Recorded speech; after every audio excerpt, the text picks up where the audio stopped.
Well, I'm a little bit disappointed.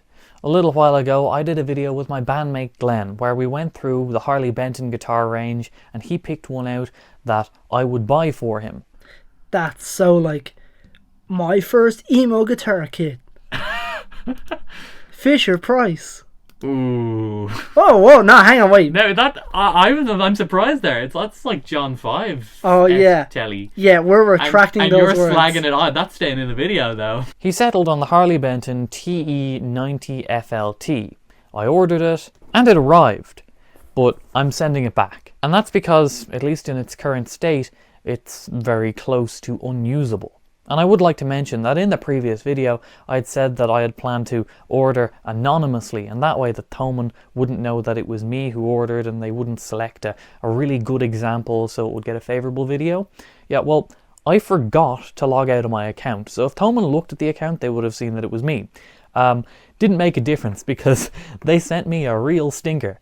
Let's take a look. Now, when I first pulled it out of the box, I was genuinely quite impressed. Now, this guitar is €179 and I set my expectations accordingly. I was not expecting a professional grade instrument, even with the Pro Series moniker on the headstock. I just wanted a functional guitar. That's what I was expecting for the money. And I was pleasantly surprised when I took it out of the box. The finish, I really like this finish. It doesn't feel cheap, and well, it is a cheap guitar, so that already stands out. It looks good. For this budget, I'd expect some finish flaws, but I don't really see any, at least not on the body. Now, when I got to the neck, I checked the frets.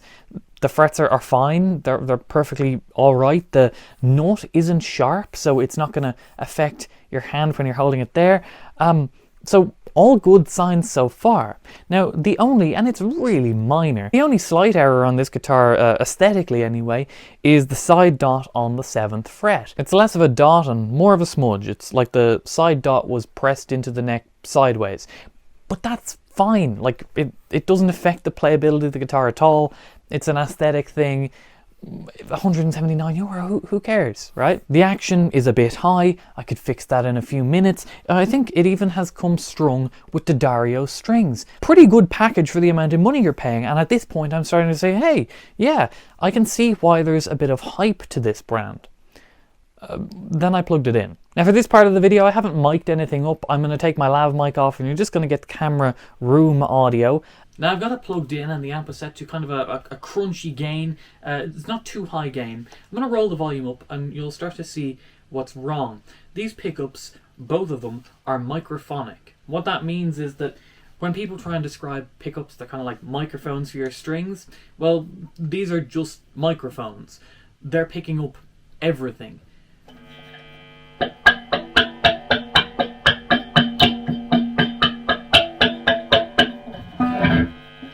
And everything includes rubbing your hand on the neck while playing, the body rubbing against you while you're playing, your arm is moving on the body, any taps on the body, and that's at a low crunch. It's also got, of course, quite a hum and buzz.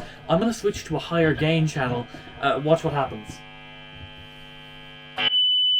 Fucking hell. I've had to turn down the volume a bit. You'll hear that the hum is significantly higher. If it's at any sort of volume, it starts to feed back, no matter where the guitar is, and it's uncontrollable feedback. It's not the type of feedback that you'd think is good for a guitar. It's just like a microphone's feedback. It's this high-pitched, horrible, nasty stuff. And of course, with the higher gain, all the just rubbing the guitar off your body when you're playing, your arm on the side of it,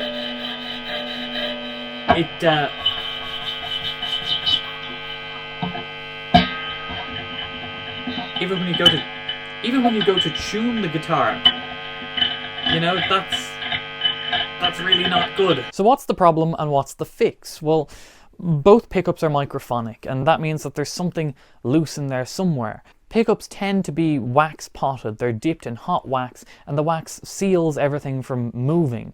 But something must be moving or not fully affixed in these pickups, and that's what's doing that. Now, it's repairable as far as I know. You can repot them with wax, but I'm not set up to do that, and I shouldn't have to on a new guitar. the expectations that I had for this were, sure, there's going to be some physical issues, you know, issues with the paint or whatever, and we got our wonky side dot. That's perfectly acceptable. But this issue isn't an acceptable issue for a guitar, because as far as I'm concerned, it renders it entirely useless, because you can't record with that, because you're going to be getting any extraneous noise from just even playing the guitar. You can't record at any high volume. You're going to get huge feedback and uncontrollable feedback, and you certainly can't play it live. It kind of ruined the video ideas, because I had planned to bring this to a gig for Glenn to play it for a couple of songs, or even the whole gig if he liked it. We can't do that now, because you can't show up to a sound check and do a Check 1 2 test 1 2 check. Yeah, it's not great. And also, you know, this was supposed to be a gift, and well, I can't give this guitar to anyone in this state. It's completely unacceptable, and I don't really want to, nor am I set up to repair the guitar, and I shouldn't have to either. Like, it's new.